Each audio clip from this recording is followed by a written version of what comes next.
God made us. He invented us. As a man invents an engine, a car is made to run on gasoline, and it won't run properly on anything else. Now, God designed the human machine to run on himself. He is the fuel our spirits were designed to burn, or the food our spirits were designed to feed on. There is no other. That is why it is no good asking God to make us happy in our own way, without bothering about religion. God cannot give us happiness and peace apart from himself, because it is not there. There is no such thing. This excerpt is from the book Mere Christianity by C.S. Lewis. God is attentive to every tear you have shed, to every silent plea you have made. He knows the depth of your suffering and the cries of your heart, and he is by your side, even when you feel most alone. Life can be extremely challenging at times.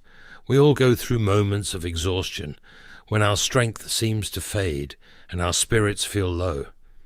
In these times, it is essential to remember that you are not alone. In Matthew 11, verse 28, it says, "Come to me, all you who are weary and burdened, and I will give you rest." At the height of our battles, it can be difficult to see the light. When the weight of our problems becomes unbearable, it is easy to feel lost and lonely. Lewis says in Mere Christianity that relying on God has to begin all over again every day, as if nothing had yet been done. But in these moments, it is vital to remember a powerful truth. God sees your pain and hears your cry. God's purpose will always prevail, and his timing is always perfect. Therefore, let us trust in his divine timing and purpose, as it says in Lamentations 3:25, 26, "The Lord is good to those whose hope is in him, to the one who seeks him. It is good to wait quietly for the salvation of the Lord." In 1 John 3, verse 20, we find that even when our hearts condemn us, God is greater than our hearts and knows everything. So before you lose hope, my dear brother and sister, remember that God is still reigning on his throne. He is Jehovah Nissi, Jehovah Shalom, and he is God with us. Do not lose hope yet. God is aware of your exhaustion. Just be patient and wait for him. At the right moment, the time determined by your Heavenly Father, you will receive your blessings. Today I will share some essential biblical teachings about waiting on God. So prepare your hearts and minds to embrace this message. One of the most challenging aspects of being a Christian is the patience required to wait for God to answer our prayers. Lewis says in Mere Christianity, "I am sure that God keeps no one waiting unless he sees that it is good for him to wait." Every Christian has experienced this waiting period where it seems that nothing is changing. We often question why God makes us wait. However, I want to assure you that God's timing is impeccable. He is a God of order and precision, as stated in Isaiah 46:10. "I make known the end from the beginning, from ancient times. What is still to come, I say.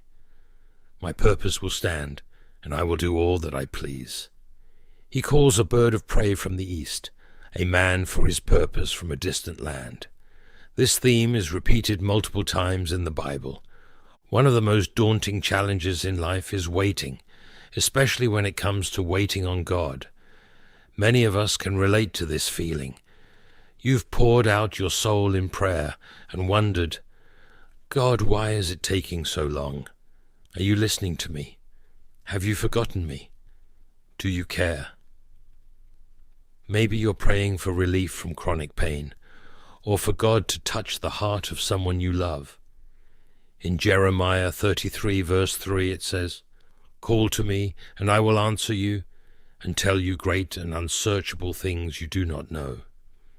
Perhaps you are looking for a stable job to support your family, healing for deep emotional scars, restoration of a broken relationship, or the blessing of a life partner. Waiting can be hard, but remember, patience is a virtue. The more you pray, the more it seems there is no answer. You cling to faith and believe with all your heart, but there is no clear sign from God, no indication that He has heard you, no evidence that He is working. All you long for is a sign, any sign. Lord, show me something, anything. And yet, sometimes there is nothing but silence. So what is God doing in these moments? Why does He seem so quiet? Remember the story of Joseph in the book of Genesis. Joseph waited years, enduring betrayal by his brothers, slavery, and imprisonment. But through it all, God was with him, arranging every detail. In Genesis 50:20, Joseph reassured his brothers, "You intended to harm me, but God intended it for good, to accomplish what is now being done, the saving of many lives." Joseph's journey teaches us that God's timing is impeccable, even when it is not apparent to us. Like Joseph, you may feel that you are trapped in a pit or a prison, waiting for deliverance.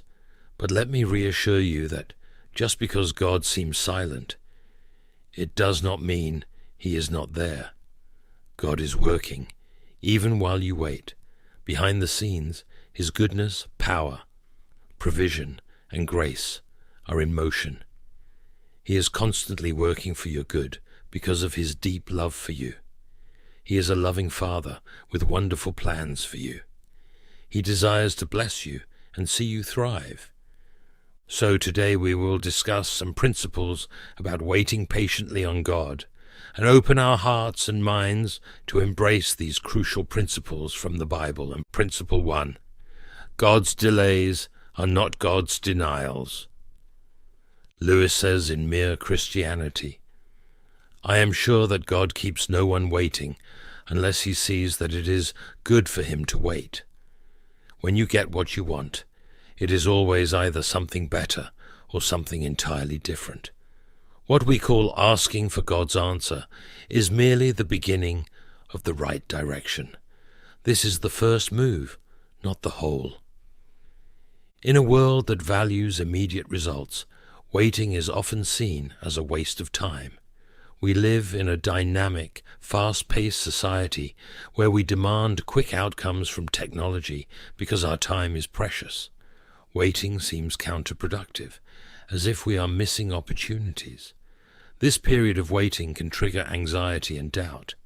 We may start to question if something is wrong because waiting contradicts our culture of instant gratification. It is challenging to wait when uncertainty looms over us, when we are unsure of the outcome. Doubt creeps in, and we begin to question if God will come through for us.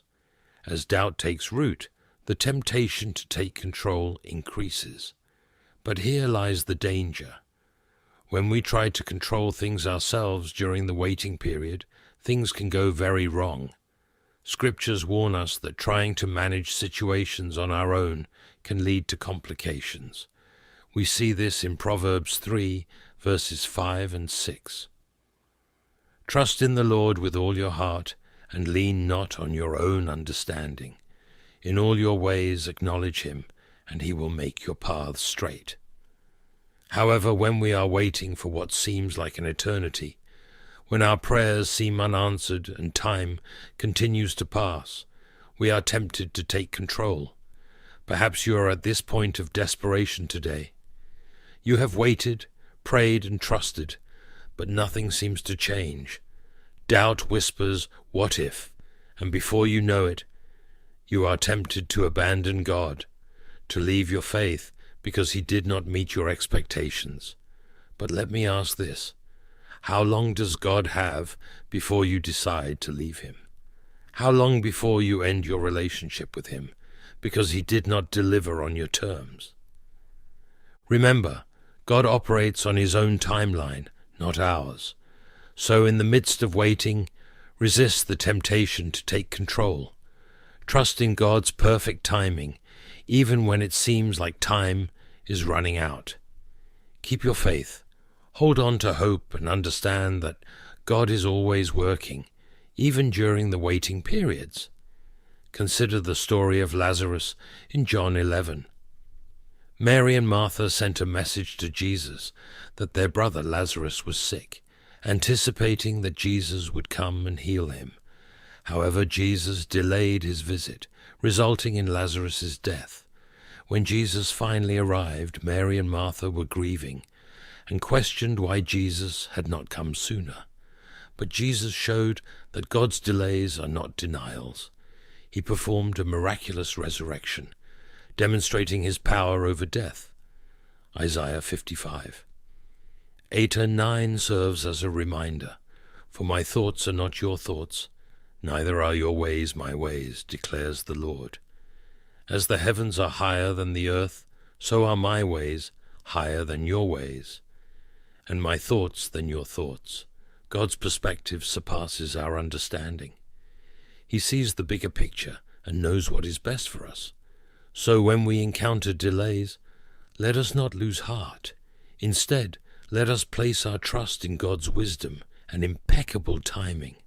Let us have faith that He is orchestrating everything for our benefit, even when it is not visible to us. God's delays are not rejections. They are opportunities for us to strengthen our faith and witness His miraculous power unfolding in our lives. Principle 2. Patience is a virtue. Lewis says in Mere Christianity, "The great thing, if one can, is to stop regarding all the unpleasant things as interruptions of one's own or real life. The truth is, of course, that what one calls the interruptions are precisely one's real life, the life that God is sending day by day. What one calls one's real life is a phantom of one's own imagination. This at least is what I see at moments of insight, but it's hard to remember it all the time. In our lives there are times when it seems like God is delaying His response to our prayers. We pray passionately for healing, for provision, for breakthroughs, but it seems that God is silent. It is natural to feel disappointed, to question if God has forgotten us, or if our prayers are going unheard. Lewis says in Letters to Malcolm, "We must lay before Him what is in us, not what ought to be in us. The prayer preceding all prayers is, may it be the real I who speaks. May it be the real thou that I speak to." We must remember that God's delays are not a sign of His indifference or reluctance to act. Instead, they are opportunities for more significant miracles, for deeper faith, and for His glory to be revealed. Just as Jesus delayed His visit to Lazarus to show His power over death, God's delays in our lives often set the stage for something extraordinary. In a world that values speed and immediate gratification, patience can seem like a forgotten virtue. We are used to fast food, high-speed internet, and instant results. We want things to happen according to our schedule and our plans. However, the reality is that God's timing rarely matches our expectations. Patience is more than just waiting. It is about resilience, persistence, and faith. It is about maintaining hope when situations seem bleak and surrendering our desires to God's perfect plan. The Bible, in James 5, verses 7 and 8, instructs us, "Be patient then, brothers and sisters, until the Lord's coming. See how the farmer waits for the land to yield its valuable crop, patiently waiting for the autumn and spring rains. You too, be patient and stand firm, because the Lord's coming is near." This is similar to the farmer who waits patiently for the harvest. We are called to wait patiently for the fulfillment of God's promises. Patience is not a passive state. It is an active choice to trust in God's faithfulness, even when our circumstances are filled with uncertainty. Let's face the truth. Patience is challenging. It is hard when we are dealing with obstacles, when our prayers seem unanswered, and when it feels like time is slipping away. Doubt creeps in, and we are tempted to take control, but rushing God's timing only leads to frustration and disappointment. Instead, let us embrace patience as a virtue, knowing that it fosters resilience and shapes our character, as stated in Romans 5 verses 3 and 4. Not only so, but we also glory in our sufferings, because we know that suffering produces perseverance. Perseverance, character, and character, hope.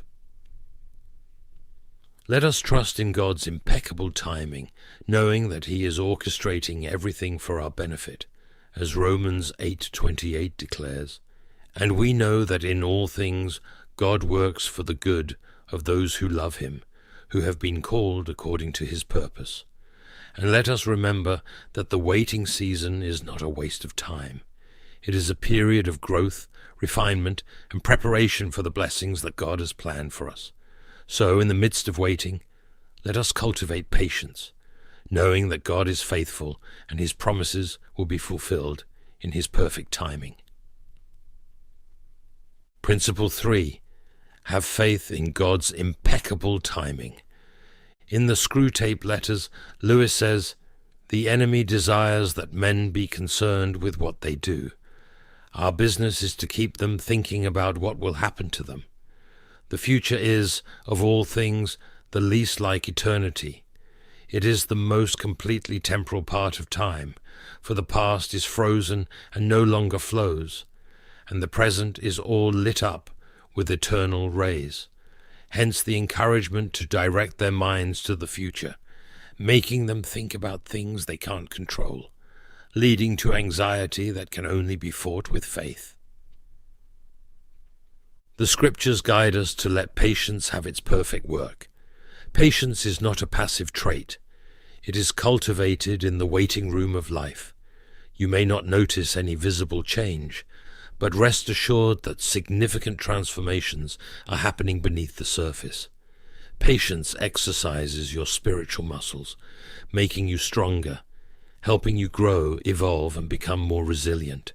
So do not underestimate the waiting periods, and do not be disheartened if things are not progressing as quickly as you hoped. Remember, the longer it takes, the more blessings God has in store for you. When your time comes, when God knows you are ready, the fruits of your patience will be far greater than you could ever imagine. We all have aspirations we are eager to fulfill, challenges we hope to resolve, and the desire to meet the right person. But when our waiting seems longer than anticipated, it is natural to feel discouraged and restless, questioning, when will this finally happen? However, sometimes the delay is not due to God's inaction, but because we are not yet ready for what He has planned. You might feel prepared for what you imagine, but if you could glimpse God's vision, you would understand that you are not yet equipped to handle it. You need more time to mature, evolve, and gain experience. Let's revisit the story of Abraham and Sarah in Genesis 21. God made a promise to Abraham that he would become the father of many nations. However, Abraham was 100 years old, and Sarah was 90 when their son Isaac, the fulfillment of God's promise, was born. Imagine the weight of waiting for a promise for almost 100 years. But God, in His perfect timing, fulfilled His promise. In our lives, we often find ourselves in situations where we eagerly await God's intervention. We pray fervently for breakthroughs, for healing, for provision, for reconciliation. However, it seems that God's timing is different from ours. We may feel impatient, anxious, or even doubtful, questioning whether God hears our prayers or if He will act on our behalf. Think of the wait as a time of preparation, refinement, and growth. Just as Abraham and Sarah faced challenges and obstacles during their waiting period, God used that time to mold them into vessels ready for the fulfillment of His promise. So, my dear friends, let us root our hearts in trust. Let us believe that God is faithful to His word. that he is working behind the scenes, orchestrating every detail according to his perfect plan. Let us wait with anticipation, knowing that when the time is right, God will fulfill what he has promised. As we navigate through this season of waiting, let us cultivate a mindset of gratitude, praise, and worship, acknowledging God's goodness, his sovereignty, and his unwavering love. Indeed, Proverbs 3, verses 5 and 6, offers us profound truth. Trust in the Lord with all your heart, and lean not on your own understanding. In all your ways submit to him, and he will make your paths straight. This verse encourages us to surrender our timelines, desires, and understanding to God.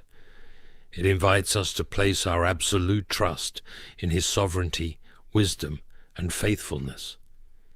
Even when the situation seems bleak, our faith should persist in prayer, even when the answers are delayed, a faith that recognizes that God's ways and timing are superior to ours. His timing is always perfect. Principle 4. Discover tranquility in God's timing. Lewis says, "In the screw-tape letters, men are not angered by mere misfortune, but by misfortunes conceived as injuries. And the sense of injury depends on the feeling that a legitimate claim has been denied. The more claims on life that your patient can be induced to make, the more often he will feel injured and, as a result, ill-tempered. For his mind can be directed to the present sphere of humility and quietness. Once he accepts this, he will find tranquility and a sense of peace."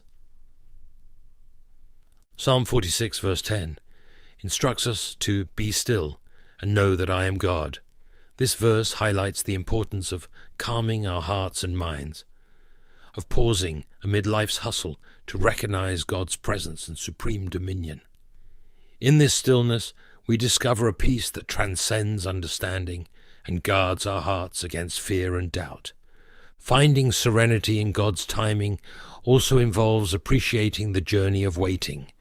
Instead of perceiving waiting as a time of stagnation or frustration, it should be a time of reflection and deepening our connection with God.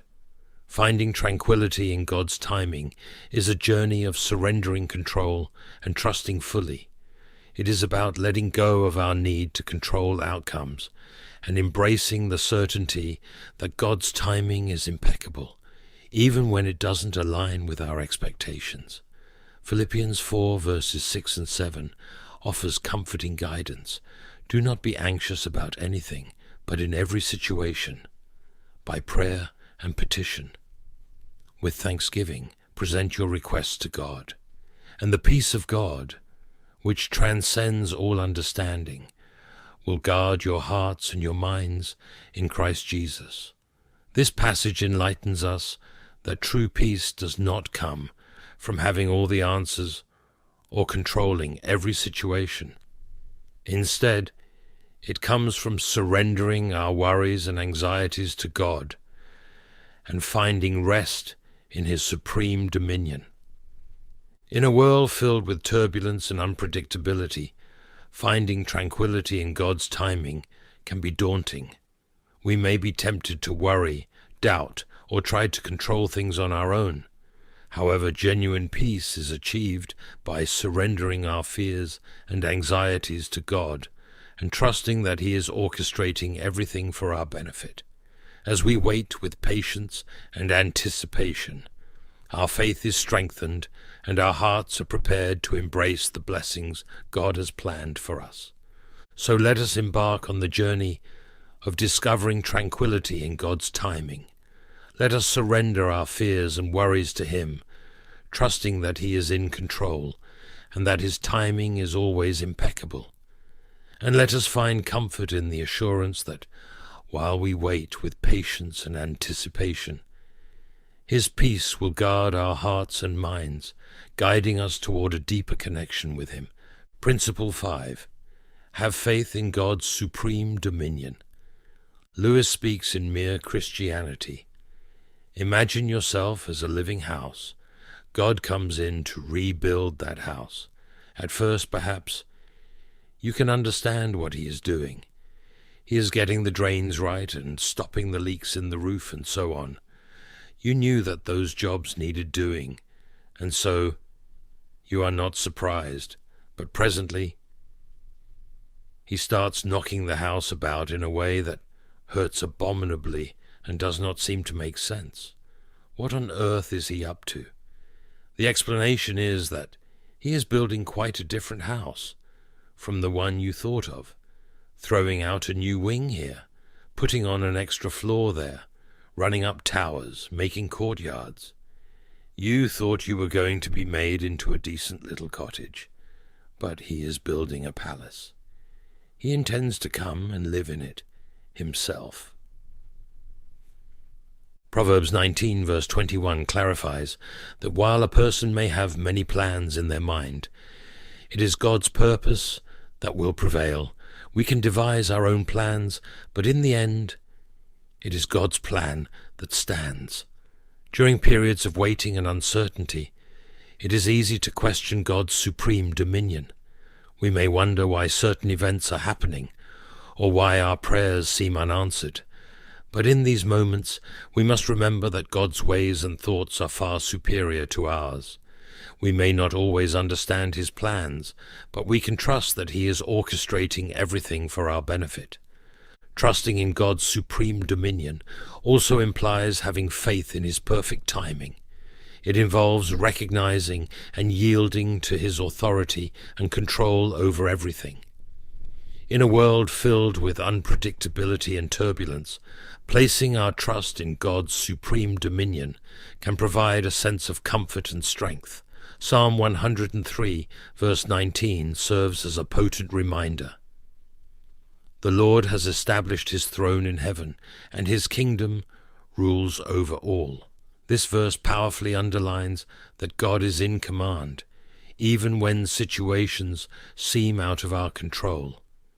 His plans are superior, his ways are grander, and his purposes will triumph. Trusting in God's supreme dominion requires that we surrender our desires, our plans, and our will to him. It involves recognizing that he knows what is best for us, even when it is not visible to us. Just as Ecclesiastes 3 verse 11 assures us, he has made everything beautiful in its time.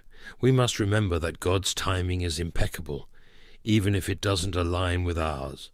We may become impatient and weary during the wait, but we can have faith that God is faithful to his promises, and his timing is always precise. So let us place our trust in God's supreme dominion, recognizing that he has control over everything. Let us surrender our plans and our will to him, and let us find comfort in knowing that he is orchestrating everything for our benefit.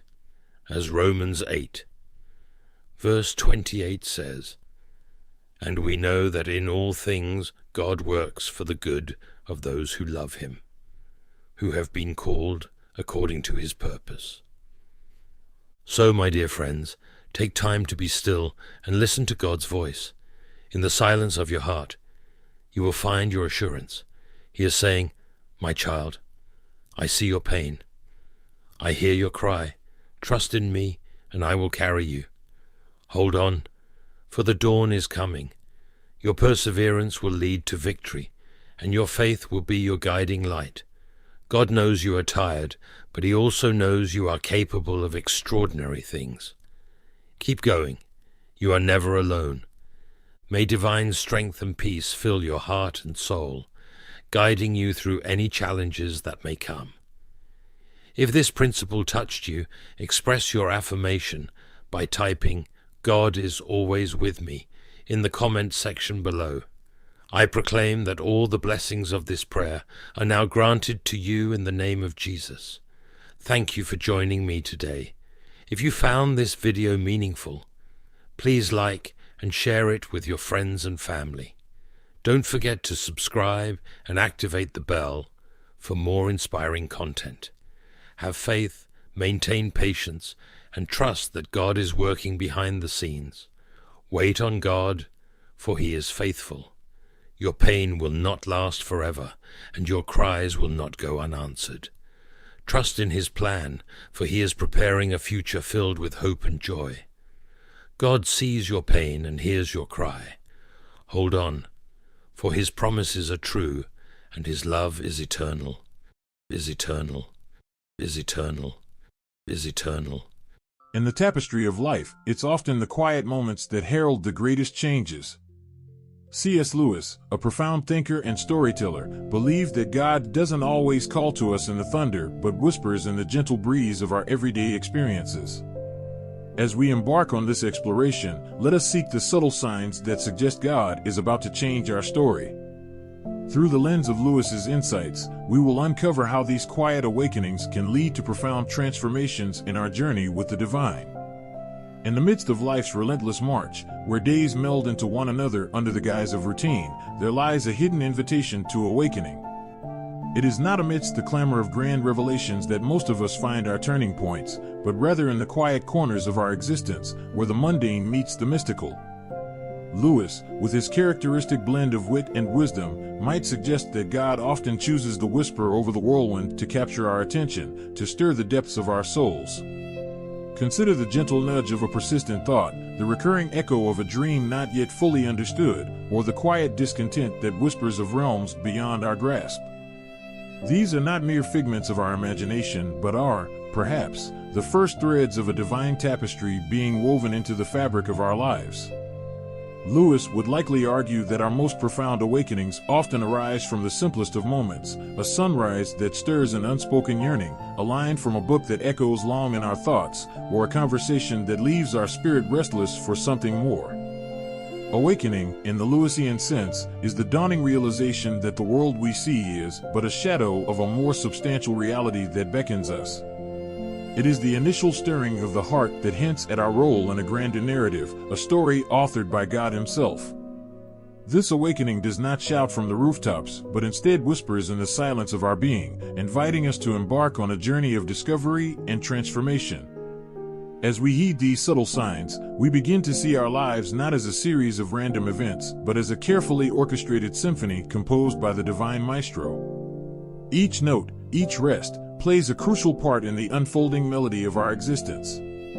The nature of this awakening is not a sudden enlightenment, but a gradual unveiling, where the scales fall from our eyes, and we are invited to see the world, ourselves, and our God in a new light. In embracing these quiet awakenings, we open ourselves to the possibility of change, to the divine plot twists that God weaves into our stories. For it is often in the gentle whisper of God's voice that we find the courage to let go of our old selves and step into the new roles He has written for us in His grand, cosmic play. C.S. Lewis once remarked, "Hardships often prepare ordinary people for an extraordinary destiny." It's a poignant reminder that our trials, though fraught with discomfort, are not mere obstacles but crucibles for growth and change. In the shadow of suffering, we find not only the harshness of life, but also the potential for divine transformation. Lewis understood suffering as a megaphone that God uses to rouse a deaf world. It's in our moments of pain and adversity that we are often most receptive to change, most aware of our own fragility, and most open to seeking something beyond ourselves. This receptivity can become the fertile ground from which a new chapter of our story, penned by God, begins to emerge. Consider the biblical story of Joseph, who endured betrayal, slavery, and imprisonment only to rise to a position where he could save nations from famine. His trials were not mere episodes of misfortune, but integral parts of a larger narrative that God was writing. Like Joseph, we may find that our deepest struggles are not detours, but essential pathways to the destiny God has for us. In facing our challenges, we are invited not to despair, but to persevere with the understanding that our current trials may be the very tools God uses to shape us into the characters we need to become for the next scene in our life story. It is through our suffering that we often gain the wisdom, strength, and empathy necessary to embrace the roles God has designed for us. Suffering, then, can be seen as a sign that God is actively working in our lives, pruning us to bear more fruit, as a gardener tends to his plants. The pain of the pruning process is real, but so is the growth that follows. By embracing our hardships with faith and courage, we allow God to transform our trials into triumphs, our pain into purpose. C.S. Lewis famously posited, "If I find in myself desires which nothing in this world can satisfy, the only logical explanation is that I was made for another world." This profound insight lays the foundation for our third topic, the recognition of our deep, unfulfilled longings as signs that we are destined for something greater, something beyond the mere physical realm. Lewis believed that our most profound desires, those that material pleasures cannot quench, are not merely whims of the human condition but echoes of our true home calling to us. These unmet desires, these whispers of something more, serve as indicators that our stories are meant to transcend the confines of this world, pointing towards an eternal narrative crafted by the divine. When we experience moments of unexplained yearning, when beauty, love, or a sense of wonder stir within us an insatiable hunger, we are feeling the pull of eternity on our hearts. These are not moments to be dismissed as fleeting emotions, but to be acknowledged as signs of our participation in a larger, divine story. This longing for more is a beacon, guiding us through the fog of routine and the ephemeral, towards the shores of a deeper spiritual truth. It invites us to explore the possibility that the restlessness we feel is a divine discontent, planted within us to lead us back to God, the source of all fulfillment. In our journey with God, these echoes of eternity are calls to action, urging us to seek out our place in God's grand narrative. They remind us that we are not merely players on a worldly stage, but eternal souls fashioned for an everlasting kingdom. As we attune our hearts to these divine whispers, we open ourselves to the transformative work God wishes to do in and through us. We begin to see our lives not as a series of unconnected events, but as a pilgrimage towards a divine horizon, where every longing finds its fulfillment, and every desire points us back to our Creator. C.S. Lewis had a knack for recognizing the divine in the ordinary, often suggesting that what we perceive as mere coincidences are, in fact, the quiet workings of God in our lives. He famously quipped, "Coincidences are God's way of remaining anonymous," hinting at the subtle manner in which the divine orchestration unfolds around us. This topic delves into the concept of providence and happy coincidences, exploring how these unexpected encounters and seemingly random events might actually be signposts that God is actively involved in our narrative, gently steering us toward His intended plot twists. Consider the serendipitous meetings that alter the course of our lives, the unforeseen opportunities that arise just when we need them, or the inexplicable timing of events that, in hindsight, fit together too perfectly to be mere chance. These moments, often overlooked or dismissed as luck, may very well be the brushstrokes of God on the canvas of our existence.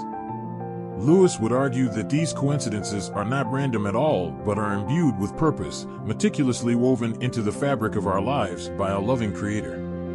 They serve as reminders that our stories are not solitary tales, but part of a grand, interconnected narrative where every character, every event, plays a role in the unfolding divine drama.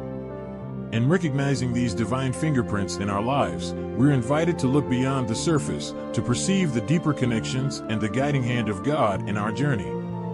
This perspective encourages us to trust in the flow of our lives, to remain open to the unexpected, and to find comfort in the knowledge that, even in the chaos, there is a hidden order, a divine plot that we are part of.